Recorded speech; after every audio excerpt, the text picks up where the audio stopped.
Hello everyone. The last class we are discussed about the topic factors influencing consumer behavior. There are five factors influencing the consumer behavior. They are cultural factors, psychological factors, social factors, personal factors, and economic factors. Today we are discussed about the topic market segmentation. Meaning of market segmentation. നമുക്കറിയാം market എന്ന് പറയുന്ന ഒരു place ആണ്. അവിടെ different ബയേഴ്സും കൺസ്യൂമേഴ്സും ഉണ്ടായിരിക്കും.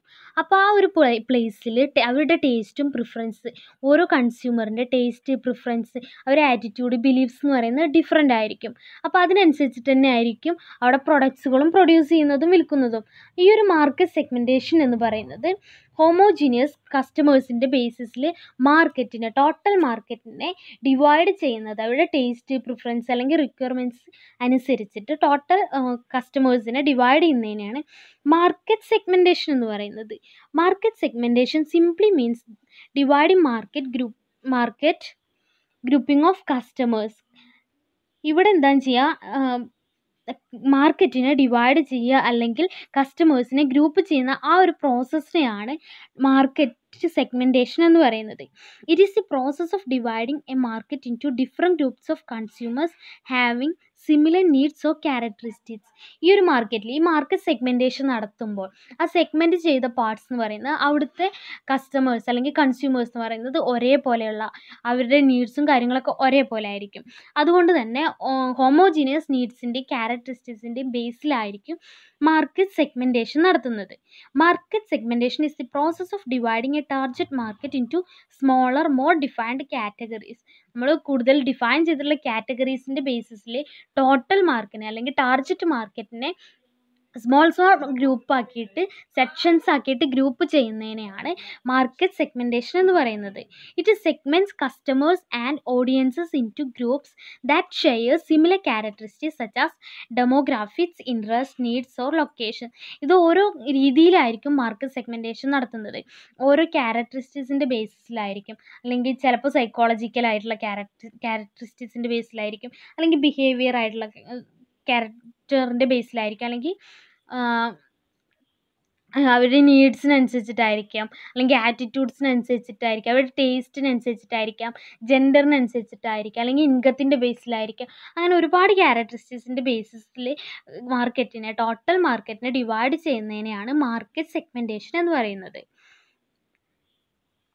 ഇനി എന്തൊക്കെയാണ് market സെഗ്മെൻറ്റേഷൻ്റെ ഡെഫിനിഷൻ നോക്കാം. According to Alan A Robert, market segmentation is the strategy of dividing markets in order to conquer them.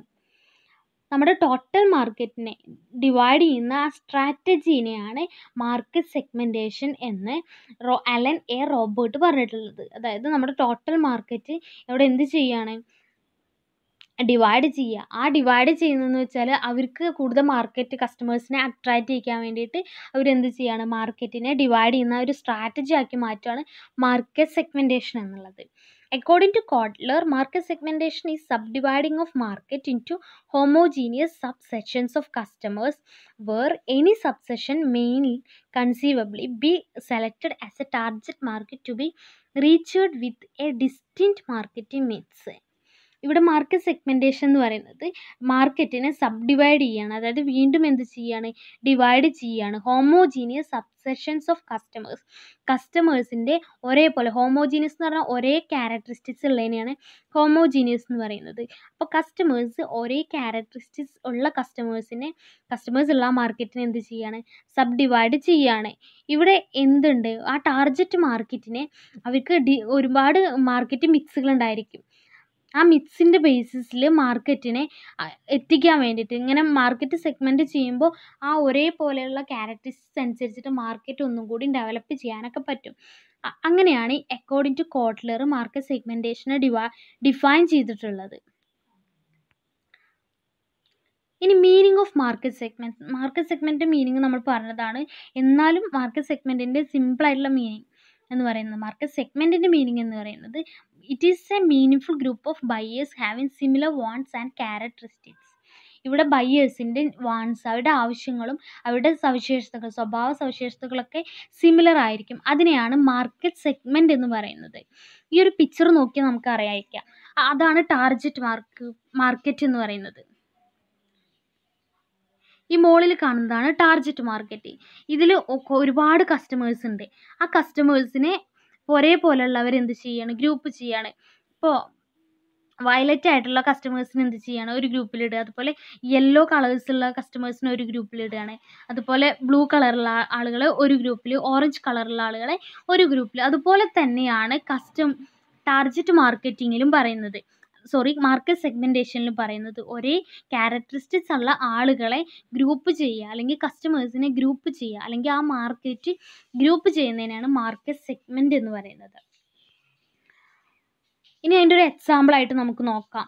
ഒരേ ഇൻകം ഉള്ള ആളുകളെ ഒരേ ഗ്രൂപ്പിലേക്ക് ആക്കും. അതുപോലെ ലൈഫ് സ്റ്റൈൽസ്, ഒരുപാട് ലൈഫ് സ്റ്റൈൽസ് ഉണ്ടായിരിക്കും. ട്രഡീഷണൽ ലൈഫ് സ്റ്റൈൽ അല്ലെങ്കിൽ മോഡേൺ ലൈഫ് സ്റ്റൈലൊക്കെ ഫോളോ ചെയ്യുന്ന ആളുകളുണ്ടായിരിക്കും. അപ്പോൾ അതിനനുസരിച്ചിട്ടൊക്കെ അവർ ഒരു ഗ്രൂപ്പിലാക്കി മാറ്റാം. അതുപോലെ കംഫർട്ട് കൺസേൺസിനനുസരിച്ചിട്ട് ആളുകൾ എന്ത് ചെയ്യാം, കസ്റ്റമേഴ്സിനെ ഓരോ ഗ്രൂപ്പിലേക്കൊക്കെ മാറ്റാം. അതുപോലെ ഏജിനനുസരിച്ചിട്ട്, ഇപ്പോൾ ഈ പിക്ചറിൽ കാണുമ്പോൾ ഒരുപാട് ഏജ് ഡിഫറൻസ് ഉള്ള ആളുകളുണ്ട്, യങ്സ്റ്റേഴ്സ് ഉണ്ട്, അതുപോലെ വയസ്സായ ആളുകളുണ്ട്. അപ്പോൾ അവരൊക്കെ എന്ത് ചെയ്യാം, നമുക്ക് ഓരോ ഗ്രൂപ്പിലാക്കാം. അതുപോലെ പിയർ ഇൻഫ്ലുവൻസ്, ഒരുമിച്ച് വർക്ക് ചെയ്യുന്ന ആളുകൾ, അവരെന്ത് ചെയ്യാം, ഒരു ഗ്രൂപ്പിലാക്കാം. അതുപോലെ ഒക്യുപ്പേഷൻ്റെ ബേസിൽ, ഫാമിലിയുടെ സൈസിൻ്റെ ബേസിലൊക്കെ നമുക്ക് ഈ ഒരു മാർക്കറ്റ് സെഗ്മെൻറ്റേഷൻ ക്ലാസിഫൈ ചെയ്യാം. ഇനി പറയുന്ന ഒരു ടോപ്പിക്കാണ് മാർക്കറ്റ് സെഗ്മെൻറ്റേഷൻ പ്രോസസ്സ് എന്ന് പറയുന്നത്. മാർക്കറ്റ് സെഗ്മെൻറ്റേഷൻ്റെ പ്രോസസ്സ് എന്തൊക്കെയാണ്, ഏതൊക്കെ സ്റ്റെപ്പ് ഫോളോ ചെയ്താലാണ് മാർക്കറ്റ് സെഗ്മെൻറ്റേഷൻ നടത്തുന്നത്. ഫസ്റ്റ് സ്റ്റെപ്പ് എന്ന് പറയുന്നത് establish overall strategy or objectives. നമ്മൾ ഏതൊരു കാര്യം എടുക്കുകയാണെങ്കിലും, ഏതൊരു പ്രോസസ്സ് കണ്ടക്ട് ചെയ്യണം, ഫസ്റ്റ് ചെയ്യേണ്ടത് എന്താണ്, ഓവറോൾ സ്ട്രാറ്റജി അല്ലെങ്കിൽ ഒബ്ജക്റ്റീവ്സ് എസ്റ്റാബ്ലിഷ് ചെയ്യുക എന്നുള്ളതാണ്. എന്താണ് ഈ ഒരു സ്ട്രാറ്റജി, എന്ത് സ്ട്രാറ്റജിയാണ് എസ്റ്റാബ്ലിഷ് ചെയ്യേണ്ടത്, എന്താണ് ഒബ്ജക്റ്റീവ്സ്, അത് എസ്റ്റാബ്ലിഷ് ചെയ്യലാണ് ഫസ്റ്റ് സ്റ്റെപ്പ് എന്ന് പറയുന്നത്. ഈ സ്റ്റെപ്പിൽ എന്ന് പറയുന്നതാണ് നമ്മുടെ ഫേമിൻ്റെ മാർക്കറ്റ് സ്ട്രാറ്റജിക്ക് അനുസരിച്ചിട്ട്, ആ മാർക്കറ്റ് സ്ട്രാറ്റജിക്ക് അനുസരിച്ചിട്ട് ഏത് ഒബ്ജക്റ്റീവാണ് സെറ്റ് ചെയ്യേണ്ടതെന്നുള്ളത് ഫിക്സ് ചെയ്യുക, എസ്റ്റാബ്ലിഷ് ചെയ്യലാണ് ഫസ്റ്റ് പ്രോസസ്സിൽ വരുന്നത്. രണ്ടാമത്തെ പ്രോസസ്സ് എന്ന് പറയുന്നതാണ് decide the basis for segment in the market. എന്ത് ബേസിസിലാണ് മാർക്കറ്റ് സെഗ്മെൻറ്റ് ചെയ്യേണ്ടത്, അത് ഡിസൈഡ് ചെയ്യലാണ് ഈ ഒരു പ്രോസസ്സിൽ പറയുന്നത്, ഈ ഒരു സ്റ്റെപ്പിൽ പറയുന്നത്. ഈ സ്റ്റെപ്പ് പ്രകാരം, ഈ ഒരു സ്റ്റെപ്പ് എന്ന് പറയുന്നത് ഇമ്പോർട്ടൻറ്റ് സ്റ്റെപ്പാണ്. കാരണം നമ്മളൊരു ഹോമോജീനിയസ്, നമുക്ക് ഒരേപോലെയുള്ള ക്യാരക്ടറിസ്റ്റിക്സിൻ്റെ ബേസിലാണ് ടോട്ടൽ മാർക്കറ്റിനെ ഡിവൈഡ് ചെയ്യുന്നത്. അപ്പോൾ എന്തിൻ്റെ ബേസിലാണ്, അതായത് ഇപ്പോൾ ഡെമോഗ്രാഫിക് ലൊക്കേഷൻ്റെ ബേസിലാണോ, അല്ലെങ്കിൽ ഇൻകത്തിൻ്റെ ബേസിലാണോ, അല്ലെങ്കിൽ ആറ്റിറ്റ്യൂഡിൻ്റെ ബേസിലാണോ, അങ്ങനെ എന്തിൻ്റെ ബേസിലാണ് ഈ ഒരു മാർക്കറ്റിനെ ഡിവൈഡ് ചെയ്യേണ്ടത് എന്നുള്ളത് ഡിസൈഡ് ചെയ്യലാണ് സെക്കൻഡ് പ്രോസസ്സിൽ പറയുന്നത്. Third process select segmentation variables select ചെയ്യലാണ് ഈ ഒരു സ്റ്റെപ്പിൽ വരുന്നത്. അതായത് നമ്മുടെ സെഗ്മെൻറ്റേഷൻ്റെ ബേസിസ് സെലക്ട് ചെയ്തതിന് ശേഷം, അതായത് ഇപ്പോൾ ഡെമോഗ്രാഫിക് ആണ് നമ്മൾ സെലക്ട് ചെയ്യുന്നതെങ്കിൽ അതിനനുസരിച്ചിട്ട് എങ്ങനെയാണ് സെഗ്മെൻറ്റ് ചെയ്യുന്നത്. ഡെമോഗ്രാഫിക്കിൽ തന്നെ ഒരുപാട് ഏജിൻ്റെ ബേസിൽ ക്ലാസിഫൈ ചെയ്യാം, അതുപോലെ ഒക്യുപ്പേഷൻ്റെ ബേസിൽ, ഇൻകത്തിൻ്റെ ബേസിസിൽ. അപ്പോൾ ഏതൊക്കെ വേരിയബിൾസിൻ്റെ ബേസിസിലാണ് ക്ലാസിഫിക്കേഷൻ നടത്തുന്നത് എന്നുള്ളത് സെലക്ട് ചെയ്യലാണ് ഈ ഒരു സ്റ്റെപ്പിൽ പറയുന്നത്. നെക്സ്റ്റ് സ്റ്റെപ്പ് എന്ന് പറയുന്നത് profile the segments. After market segments are formed, the market manager analyzes the segments to develop an understanding of what the typical customer in each segment looks like. അതായത് ഇവിടെ ഒരു പ്രൊഫൈൽ ക്രിയേറ്റ് ചെയ്യലാണ്. ഇവിടെ market manager analyse ചെയ്യുകയാണ് ഏതൊക്കെ segments ആണ് develop ചെയ്യേണ്ടത്, ഏതൊക്കെ കസ്റ്റമേഴ്സിനനുസരിച്ച് ഏതൊക്കെ സ്റ്റെപ്പുകൾ, ഏതൊക്കെ സെഗ്മെൻറ്റ്സ് ഡെവലപ്പ് ചെയ്യണം എന്നുള്ളത് ഫിക്സ് ചെയ്യേണ്ട ഒരു സ്റ്റേജാണ് ഈ പ്രൊഫൈൽ ദി സെഗ്മെൻറ്റ്സിൽ വരുന്നത്. ഇവിടെ അനാലിസിസ് നടത്തണം. അതായത് ഇൻഫർമേഷൻ അനുസരിച്ച്, ഓരോ സെഗ്മെൻറ്റിലും കിട്ടുന്ന ഇൻഫർമേഷൻ അനുസരിച്ച് അവിടെ ഒരു വിശകലനം നടത്തിയതിന് ശേഷമാണ് പ്രൊഫൈൽ ക്രിയേറ്റ് ചെയ്യുന്നത്. നെക്സ്റ്റ് പറയുന്ന സ്റ്റെപ്പാണ്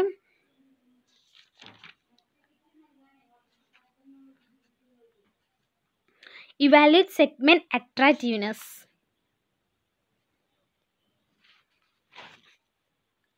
ഇവാലുവേറ്റ് സെഗ്മെൻറ്റ് അട്രാക്റ്റീവ്നെസ്. ഇവാലുവേറ്റ് ആണ്, ഇൻവാലിഡ് അല്ല. ഇവാലുവേറ്റ് ഈ ഒരു സ്റ്റെപ്പിൽ നിന്ന് വരുന്നതാണ്. Involves evaluating the attractiveness of the various segments. ഇവിടെ ഓരോ സെഗ്മെൻറ്റിലും എന്ത് അട്രാക്റ്റീവ്നെസ് ആണ് ഉള്ളത് അതിനനുസരിച്ചിട്ട് അത് ഇവാലുവേറ്റ് ചെയ്യുക, അത് വിശകലനം ചെയ്യലാണ് ഈ ഒരു സ്റ്റെപ്പിൽ വരുന്നത്. ഇത് നടത്തുന്നത് പ്രോഫിറ്റ് എത്രയാണ് കോൺട്രിബ്യൂഷൻ ഉള്ളത്, പ്രോഫിറ്റിൻ്റെ കോൺട്രിബ്യൂഷൻ എത്ര ആണ് ഓരോ സെഗ്മെൻറ്റിൽ നിന്നും. ഇപ്പോൾ ഈ ഒരു ബേസിസിൽ സെഗ്മെൻറ്റേഷൻ നടത്തുകയാണ്, കസ്റ്റമേഴ്സിന് ഗ്രൂപ്പ് ചെയ്യുകയാണെങ്കിൽ അവിടെ നിന്ന് എത്രത്തോളം നമുക്ക് പ്രോഫിറ്റ് കിട്ടുന്നുള്ളതിൻ്റെ ബേസിസിലാണ് ഇവാലുവേറ്റ് ചെയ്യേണ്ടത്. അട്രാക്റ്റീവ്നെസ് എത്രത്തോളം ഉണ്ടെന്ന് ഇവാലുവേറ്റ് ചെയ്യേണ്ടത്. ഇനി ലാസ്റ്റ് സ്റ്റെപ്പിൽ പറയുന്നതാണ് സെലക്ട് സെഗ്മെൻറ്റ്സ്, അല്ലെങ്കിൽ ടാർഗറ്റ് മാർക്കറ്റ് നമ്മൾ സെലക്ട് ചെയ്യലാണ് ഈ സ്റ്റെപ്പിൽ പറയുന്നത്. എന്ന് വെച്ചാൽ ഈ സെഗ്മെൻറ്റ്സ് ഒക്കെ ആക്കിയതിന് ശേഷം ഏത് സെഗ്മെൻറ്റാണ് ഏറ്റവും പ്രോഫിറ്റബിൾ ആയിട്ടുള്ള സെഗ്മെൻറ്റ്, അത് മോസ്റ്റ് പ്രോഫിറ്റബിൾ ആയിട്ടുള്ള സെഗ്മെൻറ്റാണ് നമുക്ക് കൂടുതൽ ഇഫക്റ്റീവായിട്ട് മാർക്കറ്റ് ചെയ്യാൻ പറ്റുക. അപ്പോൾ അത് സെലക്ട് ചെയ്യുക, ആ സെഗ്മെൻറ്റിനെ സെലക്ട് ചെയ്യലാണ് ലാസ്റ്റ് സ്റ്റെപ്പ് എന്ന് പറയുന്നത്. അപ്പോൾ ഇത്രയാണ് മാർക്കറ്റ് സെഗ്മെൻറ്റേഷൻ്റെ പ്രോസസ്സിൽ വരുന്നത്. അപ്പോൾ ഇന്നത്തെ ക്ലാസ്സിൽ മാർക്കറ്റ് സെഗ്മെൻറ്റേഷൻ എന്താണ്, അതിൻ്റെ മീനിങ്ങും ഡെഫിനിഷനും മാർക്കറ്റ് സെഗ്മെൻറ്റേഷൻ പ്രോസസ്സുമാണ് ഡിസ്കസ് ചെയ്തിട്ടുണ്ടായിരുന്നത്.